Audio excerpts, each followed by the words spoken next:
အားလုံးပဲမင်္ဂလာပါဒီဗီဒီယိုလေးမှာတော့မိမိရဲ့ Facebook ကမတော်တဆ log out ပြီးတော့ပြန်ဝင်တဲ့အခါမှာဒီလိုမျိုး password မေ့သွားတဲ့အခါမျိုးမှာကျွန်တော်တို့အလွယ်တကူတွက်ကြည့်လို့ရတဲ့နည်းလေးကိုလုပ်ပြပြီးမှဖြစ်ပါတယ်ကျွန်တော်တို့ဒီဗီဒီယိုလေးကိုမစခင်မှာကျွန်တော်ရဲ့ YouTube channel လေးကို like and subscribe လုပ်ပြီးတော့ကျွန်တော်ရဲ့နည်းပညာတည်သောဗီဒီယိုလေးကိုကြည့်လို့YouTube channel ကဒီခေါင်းလောင်းလေးကိုနှိပ်ခဲ့ပြီးပါအောင်ဗျကျွန်တော်တို့အရင်ဦးဆုံးဒီ Facebook password မေ့တာကိုအလွယ်တကူတွက်ကြည့်ရတဲ့နည်းလေးကိုကျွန်တော်တို့အရင်ဦးဆုံး Google Chrome ထဲကိုတွားရပါမယ်ကျွန်တော် Google Chrome ထဲဝင်ပေးလိုက်ပါ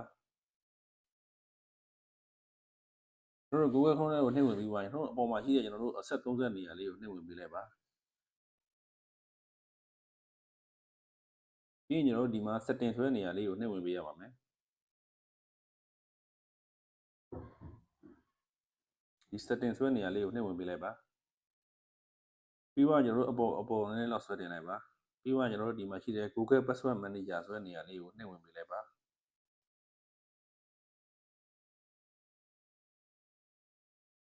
ပြီးကျွန်တော်ဒီမှာ icon လေးပေါ်လာပါတယ်ကျွန်တော်ဒီ Facebook icon ဆိုတဲ့ပုံစံနေရာလေးကိုနှိပ်ဝင်ပေးလိုက်ပါဒီနေရာလေးကိုနှိပ်ဝင်ပေးလိုက်ပါကျွန်တော်ဒီစက်ခွင်မှာလောက်ခတ်ထားလို့ရှိရင်ကျွန်တော်ဖွင့်ပေးလိုက်ပါဒီမှာကျွန်တော်တို့မိမိရဲ့ Facebook password မေးတာရောဒီထဲမှာကျွန်တော်တို့လာကြည့်လို့ရပါတယ်ကျွန်တော်တို့ကြည့်မယ်ဆိုလို့ကျွန်တော်ဒီမျက်လုံးလေးကိုနှိပ်ကြည့်လိုက်ပါဒါဆိုလို့ရှိရင်မိမိမေးနေတဲ့ Facebook password ကိုမိမိမေးနေတဲ့